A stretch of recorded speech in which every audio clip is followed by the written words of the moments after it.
like to welcome you here tonight for the memorial service. I'm Ron Waters. I'm the president of the local Vietnam Veterans of America, Chapter 337 here in Paducah. And if you don't belong to our chapter, we'd like to invite you to get a application from one of us. I don't have any on myself, but we can get you one and sign you up. And we have a meeting every month. Once it's every third Thursday of the month. So I would like to have you come and join us. You don't even have to be a member to come. You can just come and see what we do. You know, we have a program especially designed at around Christmas time. We collect money for the soldiers at Fort Campbell. The soldiers, we call it the Little Soldiers Program, and it's for the children there of the soldiers at Fort Campbell so that they can have a better Christmas. And in fact, what was our record last year? How much did we take down? It was about 8,000, was it, or something like that?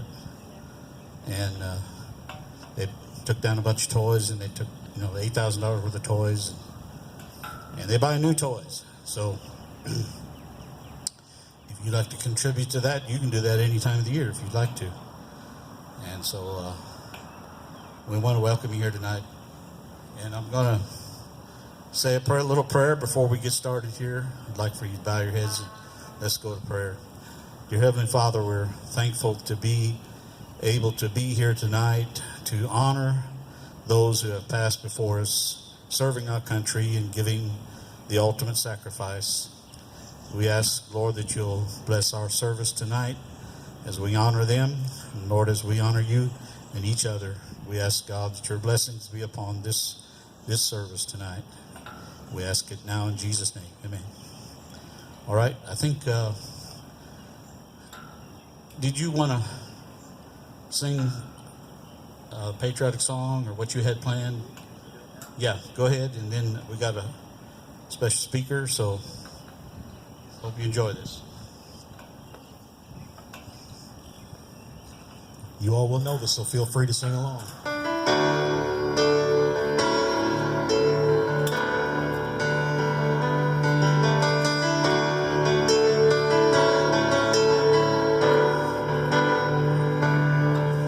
If tomorrow all the things were gone I worked for all my life, and I had to start again with just my children and my wife, I thank my lucky stars to be living here today, 'cause the flag still stands for freedom and they can't take that away.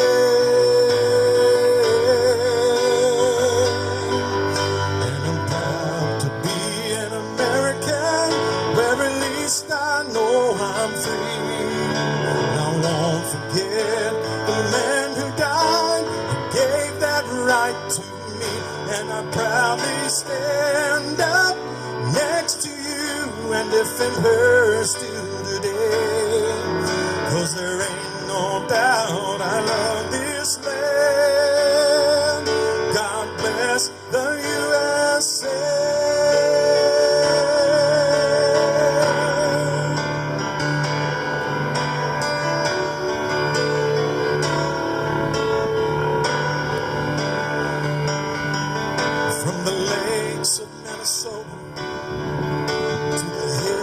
Of Tennessee, across the plains of Texas, from sea to shining sea, from Detroit down to Houston, from New York to LA, well, there's pride in every American heart, and it's time to stand and say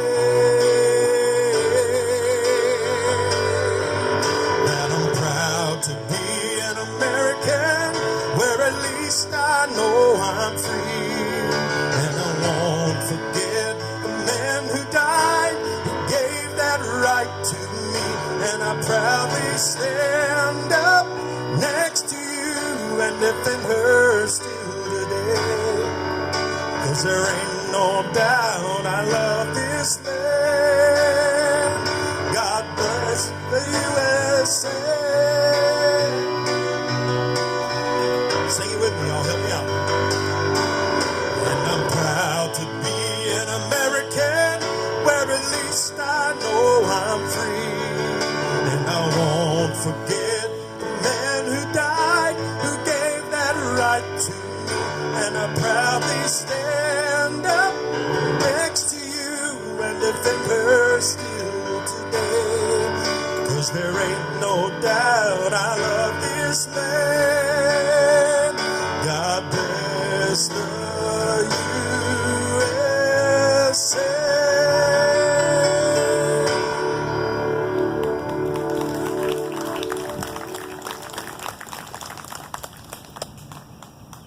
You got another one? I ain't paying him enough, I guess. We have a special speaker here tonight, and his name is Michael Vessels. Some of you probably know him. And I'd like for him to come and give his story and let him share with you tonight his experiences in the Navy and during the Vietnam War. So come on up here, Michael, and let's all give him a good hand.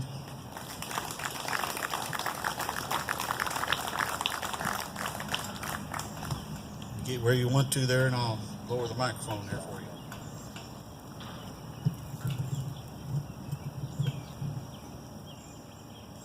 Fine, right there. All right. That's it. That's the direct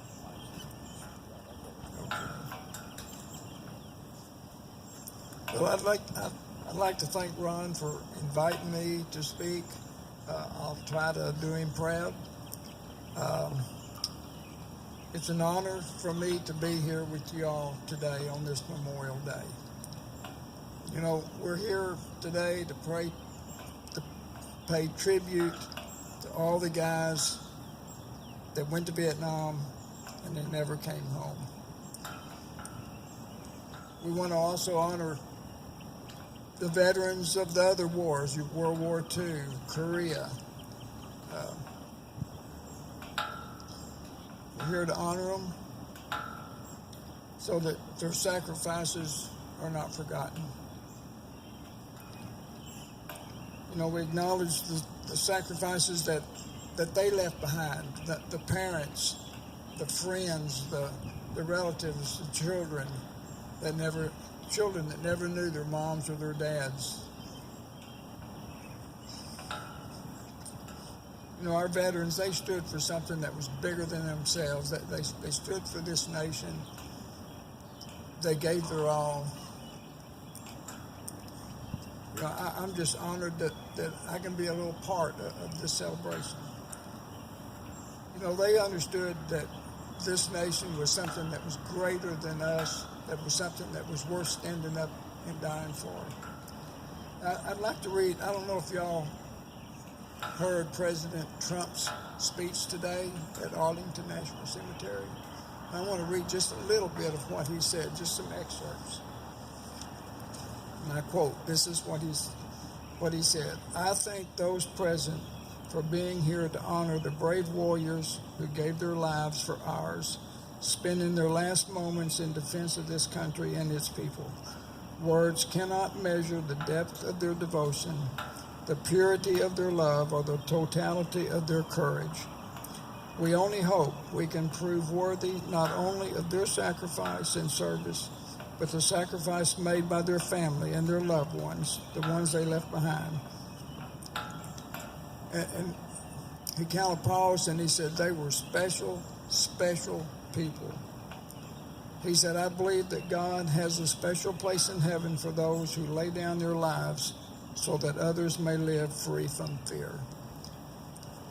And if y'all watched his speech, it was tremendous. I was really touched. I was proud that he was my president. I'd like to remember my dad too. He was World War II. He was on the Arizona when the Japanese bombed it. He was a gunner's mate, and there were 286 men in his division, and only him and 5 others survived. I remember him telling that he was up on the mainmast. He went up there to man a machine gun, and they were out of ammo. There wasn't any up there, so they were ordered down. And just as he was getting ready to step down, that's when that bomb blew that ship up, blew all of his clothes off of him. So he said later when they swam over to Fort Island and they gave him, issued him some clothes, they gave him an ensign's uniform, and he was just a petty officer. He said the rest of the day people were saluting him, and he kind of laughed when he told that story. But you know, when he climbed down after the fire subsided, he said there was one guy standing at one of the gun turrets. He said, I only knew him by how tall he was and the gun turret that he was supposed to be at. He said he was burnt as black as coal, and he was standing there still alive, just kind of weaving back and forth. And he said, there's nothing I could do but walk on by and help somebody that I could save. Then, and my cousin Bobby, he's going to talk, and he'd probably be a little more interested in me since he is in country and I was just Blue Water Navy. But my uncle we had an Uncle William that was on the USS Calhoun that was sunk at Okinawa by 2 bombs and 6 kamikazes. And he didn't speak about that until he was 80 years old. You know, a lot of guys wouldn't talk at all about what they went through. But he told me he was on a destroyer, a DD. Hull number was 809, and I was on a DD 839. And when he was 80 years old, he said, you know, I think it's time for somebody to hear what I did so that my kids and my grandkids will know what I did. And he said the kamikazes would come at them 3 at a time. He said we could always shoot down 2. We could never get that 3rd one. And so he was sunk there with 2 bombs and 6 kamikazes. And then I got one other friend I want to mention. His name is Johnny Arledge. He's a World War II veteran, joined the Navy when he was 16. And Navy didn't find out he was underage until he was out in the Pacific on a carrier, and they were fighting the Japs, and there was nothing to do but hang on to him. So they just made him the ship's mascot. And I think he's going to turn 90 or 91. And I'm going to go up there and I'm going to videotape some of his experiences. And I encourage any of you guys out there, if you haven't done it, videotape your story so that your kids and your grandkids can know what you did. But anyway, a little bit about myself. I joined the Navy in 1966. Went active in went to Vietnam in 1967. First ship I joined on that I was attached to was the USS Farragut, and it was one of the early guided missile frigates, and it was pretty top heavy. And anytime we'd go out, even if it was calm, we would rock just a little bit. And we got out in a storm in the North Atlantic, and the ship was taking 56-degree rolls and pitching. Of course, you know, I was 21 years old, and I didn't even think about, you know, that kids die. So I was thinking, this is a pretty good roll, pretty good ride. I like this. Did not know we was about to capsize, but it was so bad that when we got back in, the Navy decommissioned that ship and every ship like it because they thought it was going under that night. So they decommissioned it, sent me to a destroyer, and that destroyer, I went to Vietnam on it. And when we were going over there, we stopped in Pearl Harbor, and I was standing on the pier, and they were filming the movie Tora, Tora, Tora. And these little Japanese torpedo planes were coming over and dropping these fake torpedoes. And I was sitting there watching a movie being made of what my dad went through, and it was kind of like an eerie feeling. So anyway, we went on to Vietnam. We did a lot of plane guarding behind the carriers when they was launching planes. If the plane ditched, they didn't have any time to stop. They couldn't stop. They were launching or recovering planes, and we were there to pick them up, any pilots that ditched. And we never had to pick a pilot up. They were good flyers. They always landed. I never saw one crash. And so I had a pretty easy job. Unlike you guys who were in country, y'all could tell some stories. I'm really not the guy that ought to be up here. But What was the name of that ship? well, the ship I was on, the USS Power, it was a destroyer, DD-839. But when we went R&R, we went to Australia and New Zealand. And if any of y'all ever went there, y'all know how much they appreciated American servicemen. When I was there, I thought, I was a young guy. I thought World War II was ancient history. But the guys our age, my age, was the ones that fought then. And when we got there, they treated us like gold. They remembered it was American servicemen that saved them from the Japanese. So we got to Australia. They wanted to take us kangaroo hunting. They wanted to do everything for us. We went to New Zealand, and the local high school had all the young girls come out and dance with the sailor, and they took sailors home, and everybody ate in a home-cooked meal in a New Zealander's home. So we had a great time, unlike the guys that were in country. So I'm just going to turn this over to Bobby. He's probably a lot more interesting to listen to than I am. Bobby?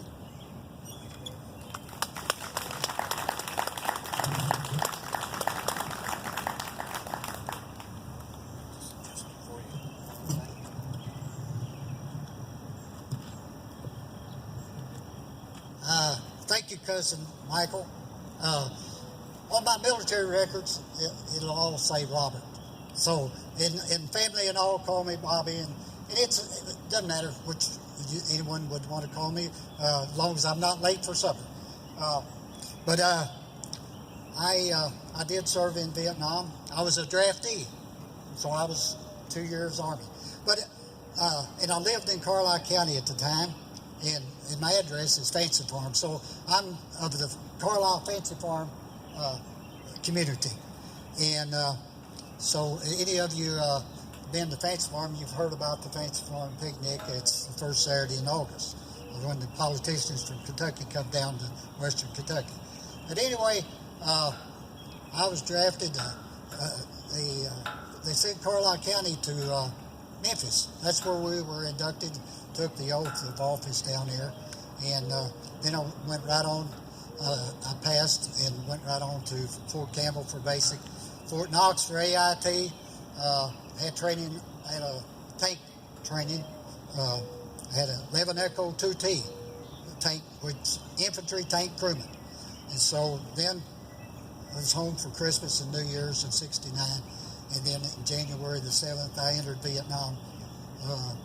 We went over on the Flying Tiger, the group I went. It was a commercial plane that was leased to the government to transport troops to and from Vietnam.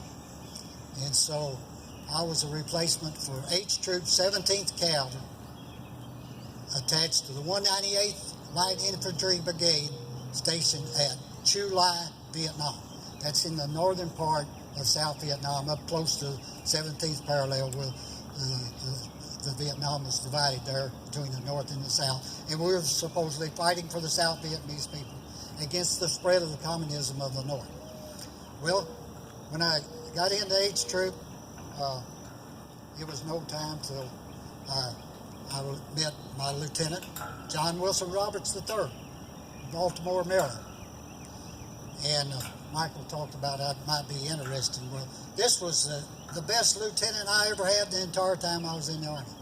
He was the brightest. I thought he'd make a great president after he got out of the service and we got back to the world. In the Vietnam, we always talked about getting back to the world, how many days you were to get back. Well, it didn't take me long to realize I was ready to go back home. But I was on the first 2 weeks I was there, I was on John Wilson's track. H Troop had 7 armored personnel carriers that were beefed up, had extra armor plating underneath it, and 7 APCs, armored personnel carriers, and 3 Sheridan tanks per platoon. And we had 3 line platoon. John Roberts was my platoon leader. I was in 1st platoon, and I was on his track for the first 2 weeks that I was in country. And he taught me so much about combat in those 2 weeks in a short time that I needed later on. Map reading is very important over there. We needed to know where we were at all times, because one reason they were spraying Agent Orange. Everyone in Vietnam heard about Agent Orange and how it would kill every green thing that was growing. It ruptured the cell wall and it would be dead within 24 hours of the spraying. So we needed to be away from the Agent Orange spraying. Sometimes I think they got lost and we wasn't, because it was labeled as poison and should not come in contact with human skin. So it's people today that are still dying from health issues related to Agent Orange. But anyway, Lieutenant Roberts taught me so much about in a short period of time. I'll never forget him. And then I was transferred over to another track. And my track commander was Tex. We'll just call him Tex. And he let us know real quick. In a tank, you have a crewman of 4, a gunner, loader, driver, and track commander. He was the track commander, but he let us know, and I was VLC, let us know that he did all the driving, and we had to fill in the other position. The driver, the track commander was not supposed to be the driver, but he was. We didn't argue with Tex. So one of our first missions, major missions that we went out on after I got there January the 7th, was February 22nd, stands out in my mind the rest of my life. It was on a Sunday. February 22nd, 1970 was on a Sunday. And we were lead track. When we were going from point A to point B, we always followed the leader, because the main thing we had to worry about, because we had the big guns on the ground, much larger than any of the Viet Cong or the North Vietnamese in the area that I was in, around Chu Lai.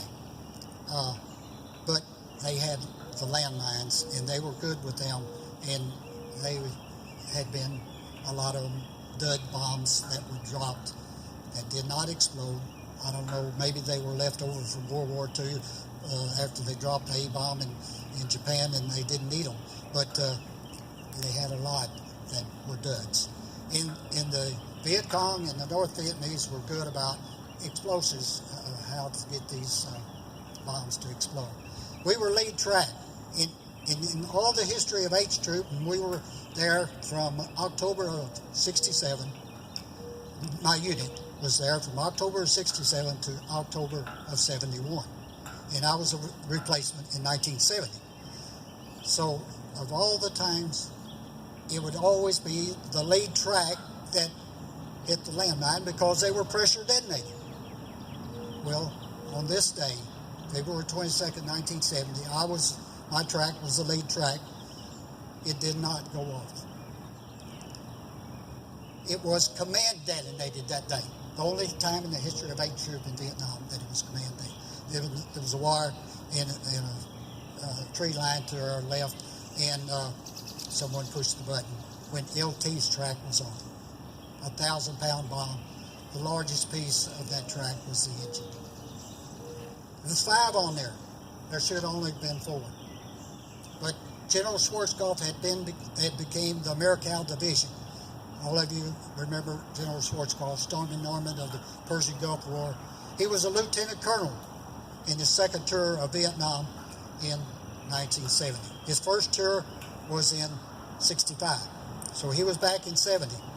And he ordered that all, because my best buddy from Fort Knox was on that LT's track. Dennis Martin from Swedensburg, New Jersey. I roomed with him at AIT in Fort Knox. I knew him well.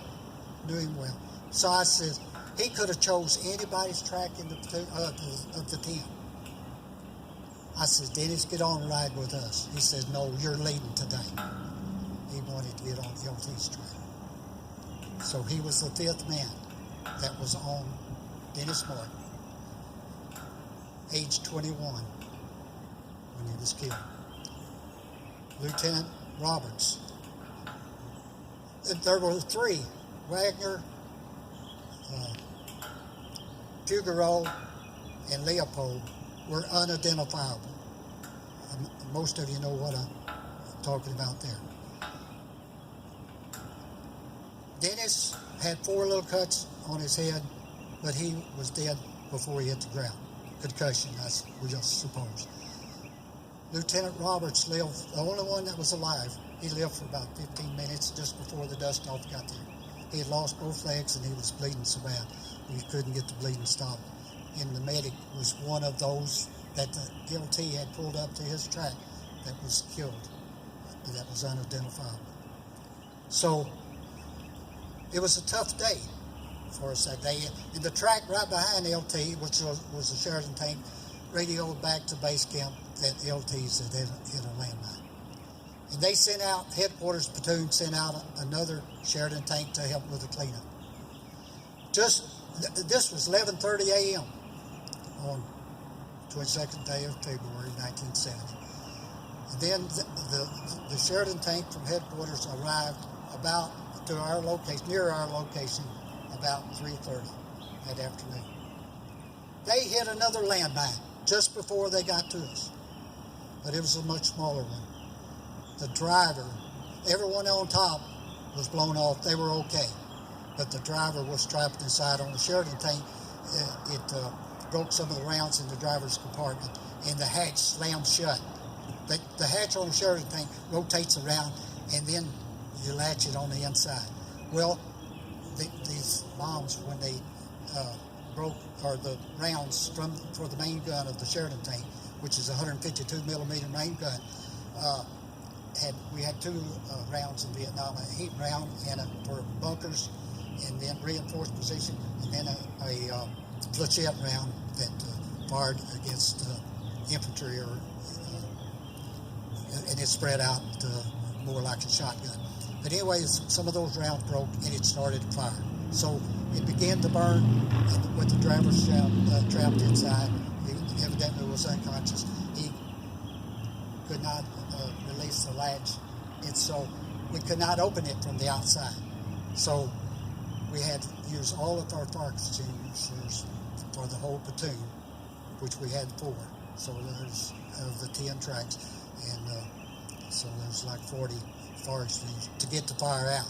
Then it was so hot that we had dumped water on to cool it down, so someone could go inside, release it, and so we could get the driver out. We got him out. He was alive, apparently, severely burned, and that's the last I heard of him. And then 2 weeks later, which was March 8th, that was when I was Combat 1, when we were returning from that mission to LZ Stinson on February 22nd, and the lieutenant got killed. We were going to a Marine outpost. In the Vietnam, it didn't matter whether you were Army, Navy, or Marines. You were Department of Defense. You were all working together for a common mission. And so we worked with Marines in Vietnam. And so they were outposts, and we just knocked out all the enemy that they had plotted on the map. And it took us 2 weeks to do it, and if the lieutenant lived, it'd probably taken us 3 days. But so then, on the way back to our base camp at July, Little Bayonet, I was wounded, and then spent 3 months in 3 different hospitals. So after I got out of the hospital, well, I still have 1 more year on my 2-year military obligation as a draftee. They sent. I knew I'd go back to Fort Lewis, Fort Hood, Texas, or Fort Knox, Kentucky, and because those are the 2 big Army bases in the United States. Well, they sent me back to Fort Lewis, Washington, the state of Washington, and where I got my jungle fatigues for Vietnam, taking the northern route. So we had 2 routes to get to Vietnam. We had a northern route and we had a southern route.